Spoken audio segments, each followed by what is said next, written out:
Not know it, but suicide. It's actually the 13th leading cause of death here in California. It's the second leading cause of death for our youth. So this morning, I'm joined by Allie Bear, also Christian Kudo. They're joining us live to talk about the resources that they're offering and also how you can get involved to help someone in need. So thank you both for being here today. Thanks for having us. Yes, of course. So what sort of resources does the American Foundation for Suicide Prevention offer for loved ones, even educators out there? Yeah, so we have a number of free programs that are backed by research. A couple of them that I'll mention is our Talk Saves Lives, which is a program that helps educate people what to look for, things like that. And then a program called It's Real, which is for college students and college-bound high school seniors, kind of helps set up an environment where they can talk positively about their mental health. We also have additional programs like Finding Hope, which is helpful for those who are at risk. Yeah. And we have another program that is called More Than Sad, which teaches educators how to look for signs in their students. Yeah. That's incredible. So what are some of the signs that people should look out for, especially if maybe they think that one of their loved ones or a student is possibly dealing with suicide or suicidal ideation?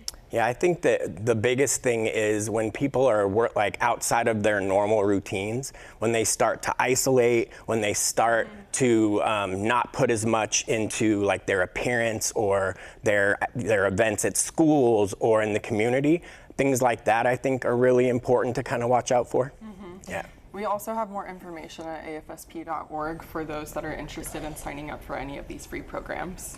That's incredibly helpful. I mean, not just for the people that are walking through that difficulty, but also the loved ones that are trying to offer that support as best as they can. Sometimes there's a stigma. It's difficult to talk about it. And the AFSP, both of the chapters in Sacramento and also Placer County, you're going to be hosting Out of the Darkness Walks. So tell me a little bit about that event that's coming up. Yeah, so our Out of the Darkness Walks are our biggest fundraiser that we do each year.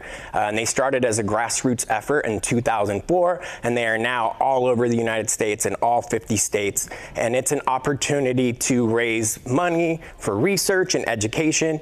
In fact, our Placer County Out of the Darkness Walk is Saturday, October 11th in Auburn at Railhead Park. And you can go to afsp.org/walks to get more information. Perfect. And what about Sacramento? We have our Sacramento Walk on October 25th. It'll be at the state capitol this year, and we had almost 2,000 people sign up last year. We would love to see you there, and we would love to see anybody that's watching.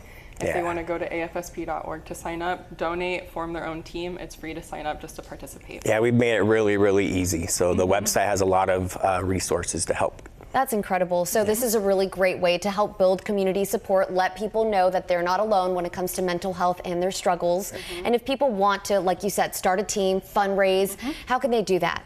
They can go on our website and create their own team. They can sign up individually. They can make a donation. It's free to sign up. Just show up. We have food. We have great vendors.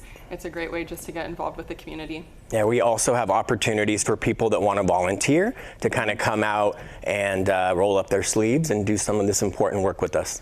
Incredible. Well, a great way to break the stigma and let people know that they're supported here in our community. Thank you both for joining today. Thank you for having us.